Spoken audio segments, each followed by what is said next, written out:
Gracias a los medios de información por responder a nuestra convocatoria para platicar con ustedes esta mañana. Vamos a brindar esta conferencia de prensa el senador Mario Delgado, la senadora Luz María Beristain, el senador Luis Humberto Fernández, la senadora Lorena Cuellar y el senador Fidel de Médicis. 3 temas, ¿sí? Y Benjamín Robles, que acaba de incorporarse. 3 temas y los que pudieran abordarse. Primero queremos fijar una posición pública, y no nueva, porque tal parece que el tema de oponerse al pase automático de Procurador General de la República a Fiscal General es un nuevo discurso del Partido Acción Nacional como estrategia en su rivalidad con el gobierno y entre ellos mismos. Nosotros presentamos desde meses antes, desde el año pasado, una iniciativa para reformar el artículo 102 de la Constitución y el 16º transitorio del decreto, mediante el cual se publicó la reforma política del 2013. Esa reforma política se publicó en febrero del 2014, pero fue aprobada y votada aquí en diciembre de 2013. Presentamos una iniciativa de reformas para dotar a la Fiscalía General de las características de autonomía e independencia en su carácter de órgano constitucional autónomo. También presentamos una iniciativa de ley de la Fiscalía General de la República o de ley orgánica de la que será Fiscalía General de la República. Así es que nosotros, los senadores que damos conferencia de prensa, presentamos esos 2 instrumentos en donde eliminamos el pase automático. Debo decirles que el Partido Acción Nacional siempre ha querido negociar con el gobierno el proponer al fiscal general. Me consta cuando fui presidente del Senado, como Mariana Benítez en diciembre de 2014 vino aquí al Senado a apurar a que se aprobara la minuta que ya estaba de Cámara de Diputados de ley de la Fiscalía General, en donde al promulgarse se hace la transformación de Procurador a Fiscal General. ¿Cuál fue la condición del PAN para aprobar? Que ellos pusieran al Fiscal General. En diciembre del 2014. Y esa ha sido siempre la disputa, entre un acuerdo para que el PAN quiera poner al Fiscal General y el PRI ponga al Fiscal Anticorrupción. Ese ha sido el diferendo político. Por eso esta nueva posición del PAN de reclamar la eliminación del pase, la eliminación del transitorio 16º es estrategia política. Quienes hemos estado siempre en contra de esa conducción de ir de Procurador General a Fiscal General, hemos sido nosotros, y ahí está la prueba con las iniciativas que presentamos. Que quede perfectamente claro. Y desde aquí fijo una posición. Nosotros vamos a impedir, hasta materialmente, a que la ley de la Fiscalía General de la República se apruebe aquí en el Senado. Que se escuche. Nosotros vamos a impedir, no vamos a hacer de esto una estrategia para poder generar una presión en ambas cámaras. No vamos a caer como parte de la estrategia del PAN, que hoy salen como defensores cuando no pudieron concretar una negociación con el PRI de ser ellos lo que proponían al Fiscal General de la República. Nosotros vamos a impedir materialmente, que es la única forma de decirlo. Es la única forma de decirlo. Vamos a impedir hasta materialmente de que haya la aprobación aquí en el Senado de la minuta que llegó de Cámara de Diputados desde la legislatura anterior sobre la ley de la Fiscalía General de la República. Quiero darle el uso de la palabra para concretar muy cosas y hacer una opinión jurídica y política al senador Luis Humberto Fernández. Muchas gracias. Buenos días. Tres cosas muy importantes y muy sucintas. La primera es que esta intentona de designación del fiscal general en vía rápida, en pase automático, es una de las más desafortunadas y con mayores consecuencias para México. Me centro en dos. La primera es que garantizaría la impunidad del actual régimen, ya que al controlar la Fiscalía General y con las propuestas de magistrados de Sala Superior Especializada, no habría quien persiga los delitos, tanto en materia administrativa como en materia penal.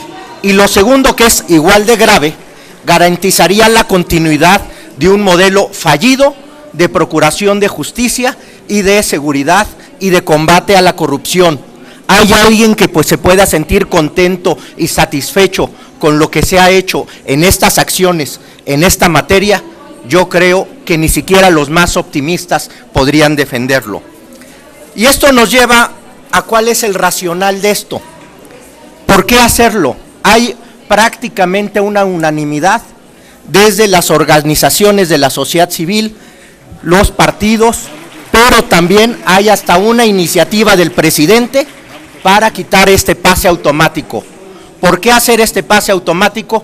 Porque ante la imposibilidad de ganar la presidencia y la inminencia del éxito de López Obrador, la prioridad se vuelve comprar impunidad, garantizar la salida y su sueño tranquilo a través de que no habrá persecución de los delitos que ya se han cometido. No existe un solo argumento de interés público que permita la justificación de hacer al actual procurador fiscal general. El interés público nos manda un fiscal autónomo, sin vínculos políticos, los cuales no podemos acreditar en este momento. Y esto nos lleva a un dilema, o pase automático o continuidad. Y para concluir, tenemos una propuesta muy concreta que el senador Barbosa lo ha comentado ya en iniciativas de ley, que es la reforma al 102 constitucional, que incluye la eliminación del pase automático y la autonomía para las dos fiscalías, que es la electoral y la de combate a la corrupción. Si ahorita permitimos este pase automático, estaríamos matando cualquier posibilidad de combate a la corrupción o procuración de justicia eficaz en el mediano plazo. Muchas gracias. Gracias.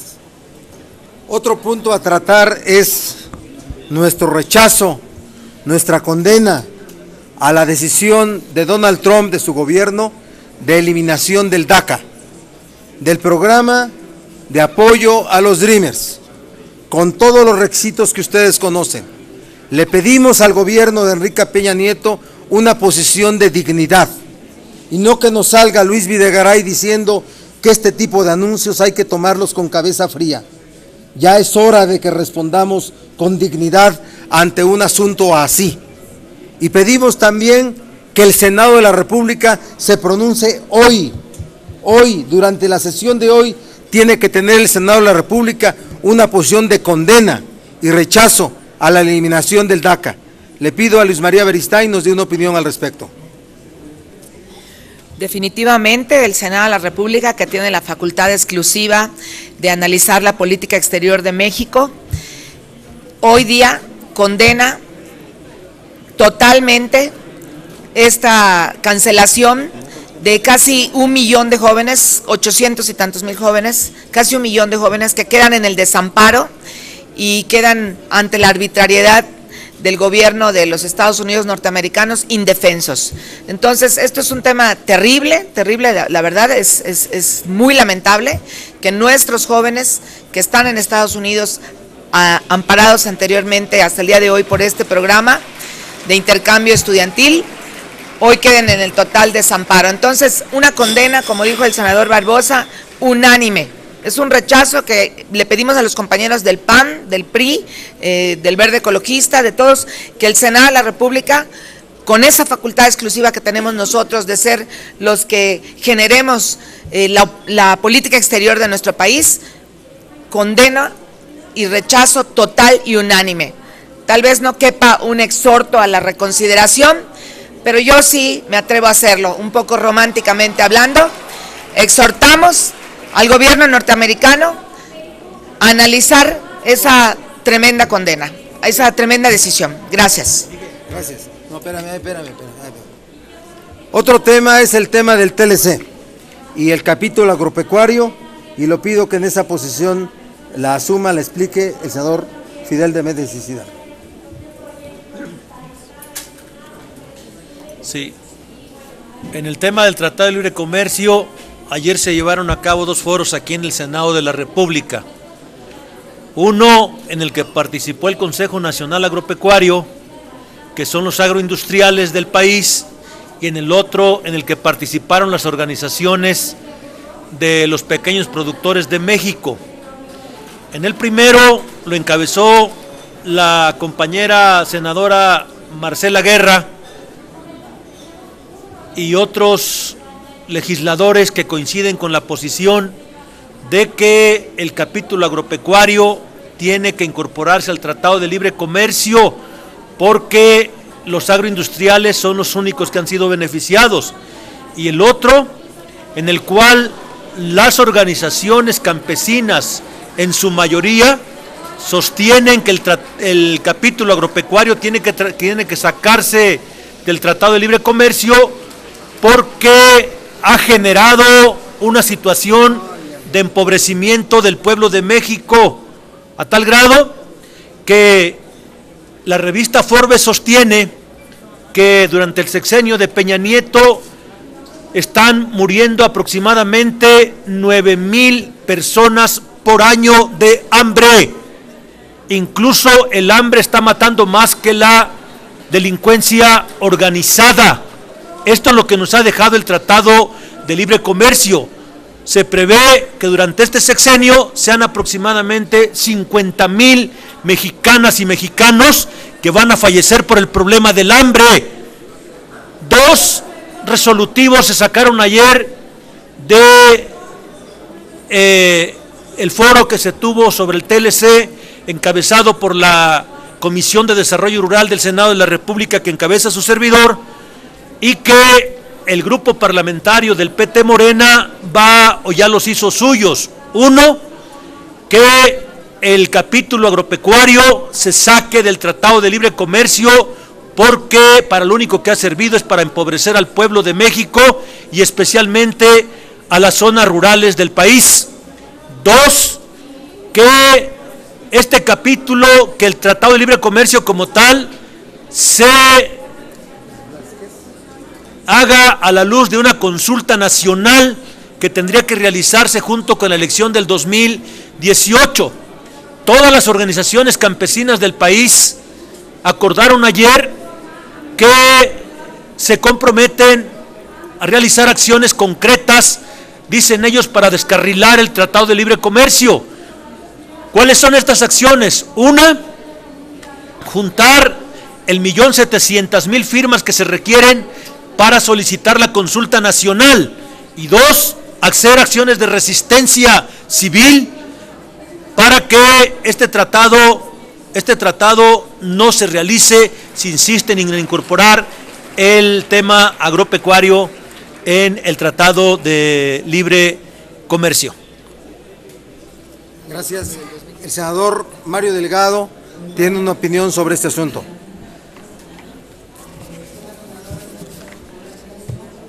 Muchas gracias. Informarles que ayer tuvimos grupo de senadores que estamos dando seguimiento a la renegociación del Tratado de Libre Comercio. Tuvimos una reunión con el subsecretario Juan Carlos Becker, que nos dio un balance de cómo va esta ronda de negociaciones. Tuvimos información muy general sobre distintos temas como empresas del Estado, agricultura, entrada temporal de servicios personales, aduanas, obstáculos técnicos al comercio, telecomunicaciones, anticorrupción, la mesa de derechos laborales, en fin, tuvimos un panorama general de cómo van las negociaciones. Podemos decir que hasta el momento hay definiciones generales sobre los temas que se van a discutir y la forma de ir aproximándose a ciertos posicionamientos por parte de los gobiernos. hay los avances que se tenían programados para esta ronda, prácticamente en todas las mesas se están logrando. Pero lo que sí vemos es que parece que hay dos realidades muy distintas. Por un lado, México sentado en las rondas de negociación, en el mejor de las disposiciones para lograr acuerdos, y por otro lado el gobierno de los Estados Unidos, hoy cuando está aquí, llegó ayer Robert Lighthizer, el encargado de la renegociación, justo al típico estilo Trump. Cuando viene el líder de la negociación a México, hoy mismo nos da este golpe Trump cobarde contra los jóvenes mexicanos que están en los Estados Unidos, contra los Dreamers mexicanos, más de 670,000, que hoy ya se anunció para decir que en 6 meses se le van a quitar los derechos de protección que tenían para no ser deportados. El destino que les espera a estos jóvenes si el Congreso americano no aprueba una ley que le dé derechos permanentes es la deportación. Es el típico estilo de Trump. Justo cuando llega hoy Lighthizer, nos da este golpe a los jóvenes mexicanos en los Estados Unidos. Me parece que ojalá no tengamos hoy en la televisión estas imágenes de una cenita muy amable del secretario de Economía y otros representantes del gobierno mexicano con este señor Lighthizer, y no se haga una condena pública a lo que hoy hizo el presidente Trump. No se vale. No hay dos realidades. México es un solo país y debemos defender íntegramente nuestros intereses.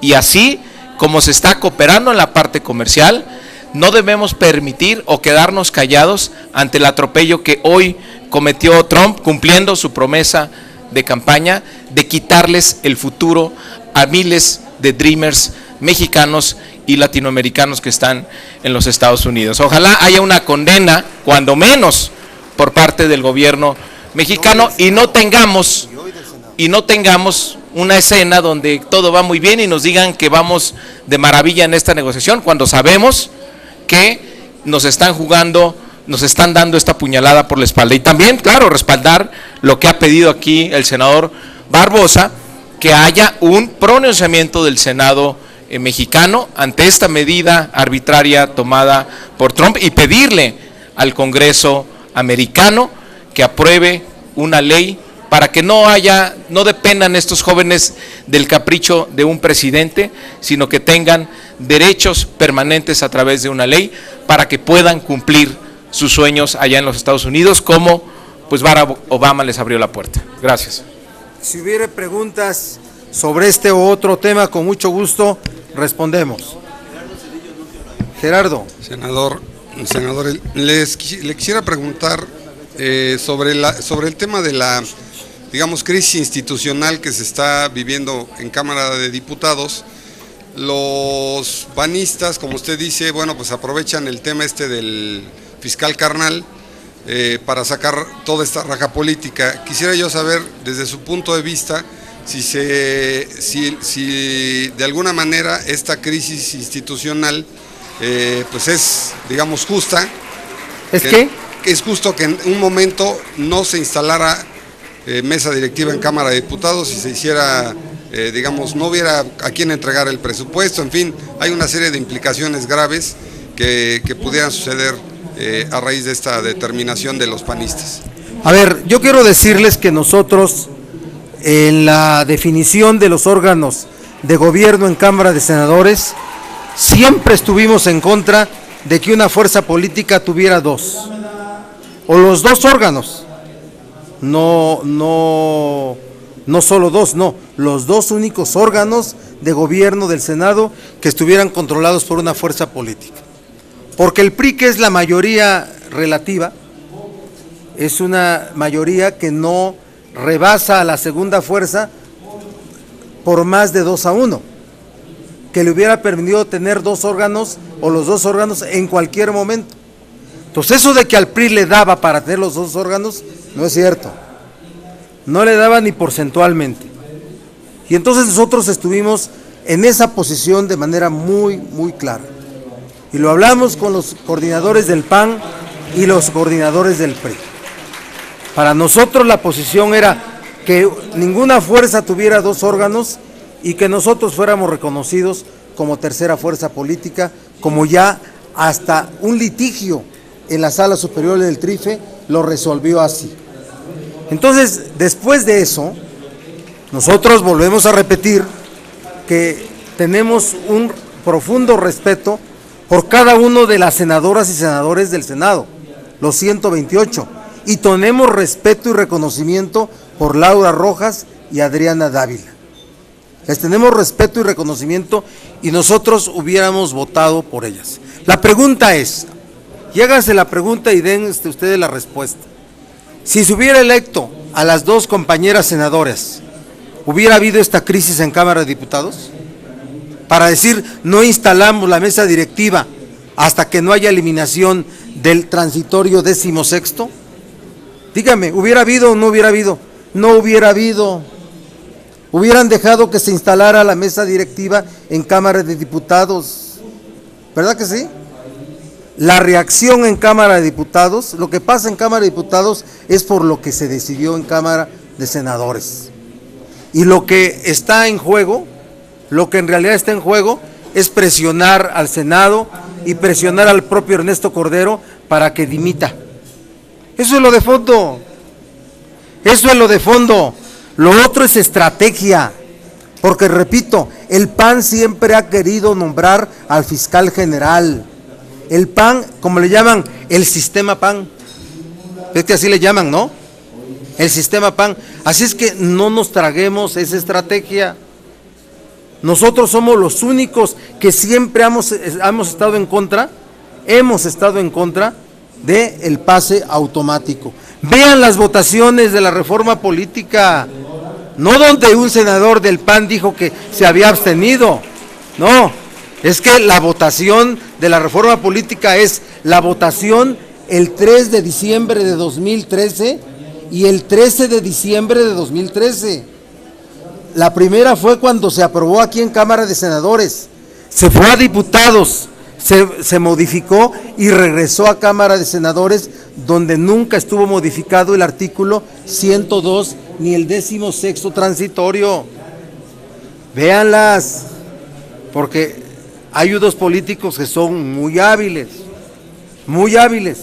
Así es que de manera muy clara, yo sí creo que el PAN pronto va a tener un acuerdo interno y va a ponerse en marcha los trabajos institucionales de cada una de las cámaras. Pero no se confundan, por favor, que es por el fiscal y el pase automático. Es reacción, porque si hubiera habido una votación en favor, que nosotros hubiéramos votado, si hubieran estado registradas sus propuestas, en el Pleno solo había un solo registro, el de Ernesto Cordero. Un solo registro. No puedes votar por quien no se propuso, ¿sí? Un solo registro. Nosotros hubiéramos votado por Laura Rojas y Adriana Dávila sin ningún problema. Sin ningún problema. Pero eso que pasa en Cámara de Diputados tiene que ver con lo que pasó en Cámara de Senadores, no con lo otro. Lo otro es la estrategia, por favor.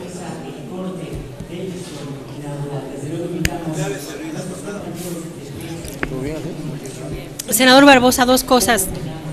¿Esto quiere decir que con que el senador Cordero renunciara se acabaría el problema? Y el otro, ¿qué quiso decir exactamente con eso de que físicamente van a impedir que se apruebe la ley de la Fiscalía? ¿Van a tomar la tribuna o van a agarrarse a golpes? No descartamos nada, y como lo dijo aquí Mario Delgado, lo que sea necesario para impedir que se apruebe la ley de la Fiscalía General. Lo demás son asuntos de mayorías, por favor. Vamos a dar un gran debate, vamos a tomar acciones inmediatas, pero llegado el momento vamos a impedir hasta materialmente que se apruebe esta minuta de la Cámara de Diputados. Y respecto de renunciar a Ernesto Cordero, eso no lo voy a opinar yo, nunca lo voy a opinar. Yo estoy diciendo lo que quieren generar.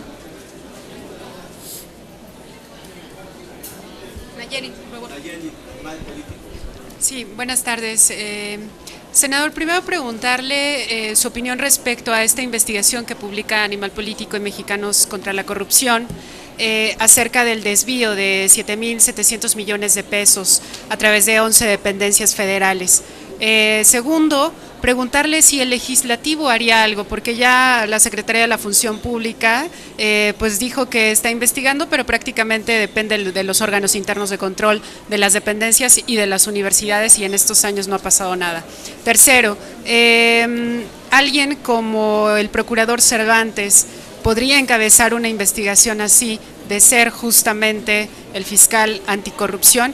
¿Y qué le dice a la sociedad finalmente cuando ocurren cosas como esta que documentamos, de un desvío multimillonario prácticamente, y pues en el legislativo todavía no hay acuerdo justamente para tener a un fiscal en este sistema anticorrupción que tanto esfuerzo... a ver, primero decirte que la legislación vigente ya es suficiente para castigar casos de corrupción, aunque no haya fiscal anticorrupción y aunque no haya delitos de los nuevos, de la nueva generación en esta materia, que van a estar aplicables cuando haya designación de fiscal anticorrupción. Pero la legislación actual ya es suficiente para castigar casos de corrupción. Que no se diga que porque no hay fiscal no se pueden sancionar casos de corrupción. Sí hay condiciones legales y competencias para ello. Segundo, nada más tú te vas a responder. El sistema anticorrupción se define por la propia ley como la interacción institucional de los órganos o entes que tienen competencia para combatirlo. Son 7 órganos y todos tienen que ser autónomos, independientes. Secretaría de la Función Pública, Auditoría Superior de la Federación,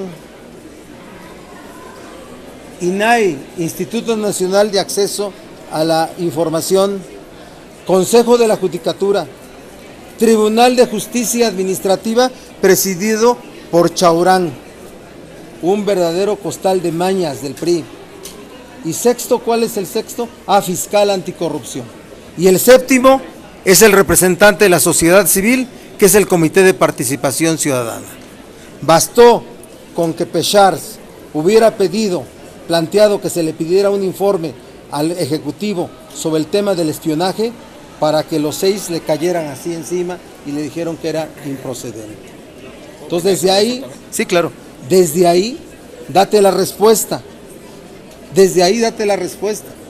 Lo que tiene que ser, a ver, yo lo digo en el caso de la Procuraduría General de la República, es que en este ambiente político, social, el propio Cervantes debe de declinar. El propio Raúl Cervantes debe de declinar. No puede echar a perder su carrera personal, su prestigio profesional, su prestigio académico.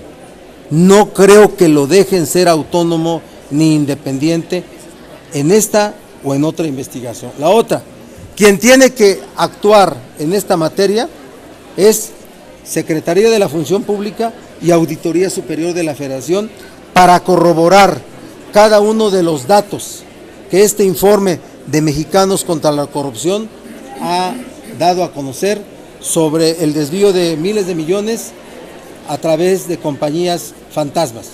Vamos a ver si son ciertos los datos también. No hay que dar por hecho que lo son solo porque lo exhiben una organización de la sociedad civil. Provoca la obligada necesidad de una investigación. ¿Qué hará el legislativo? No, pues que no haga una comisión, porque no sirve para nada. Ayuco.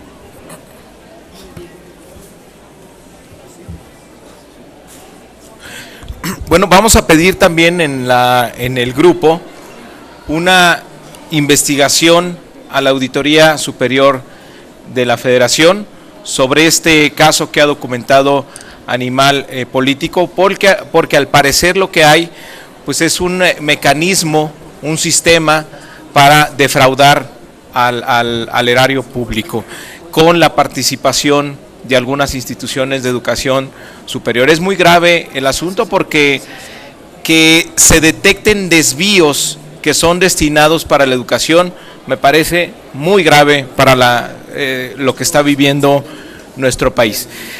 De comprobarse este mecanismo sistemático de defraudación, pues sería muy importante que fuera el primer gran caso del Sistema Nacional Anticorrupción para ver quiénes estuvieron involucrados, porque al parecer podría involucrar a muchas personas y a varias dependencias públicas. Entonces, hoy estamos metiendo un punto de acuerdo para pedirle a la Auditoría Superior una investigación sobre esta extraordinaria investigación que ha hecho Animal Político y este grupo de periodistas. Pero me parece que estaríamos ante un caso muy grave, tal vez el caso más grave de corrupción, por el sistema que hay detrás, por la planificación, por el involucramiento de varias dependencias para propiciar este desvío de recursos. Y no porque vayan a educación, no porque vayan a instituciones de educación superior, no quiere decir que no se puedan fiscalizar.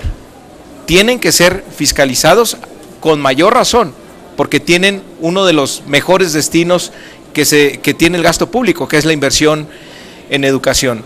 Entonces no puede ser una salvaguarda que va a una institución el que no sean investigados estos recursos. Entonces vamos a pedir que se haga esta investigación para verificar lo que esta investigación arrojó.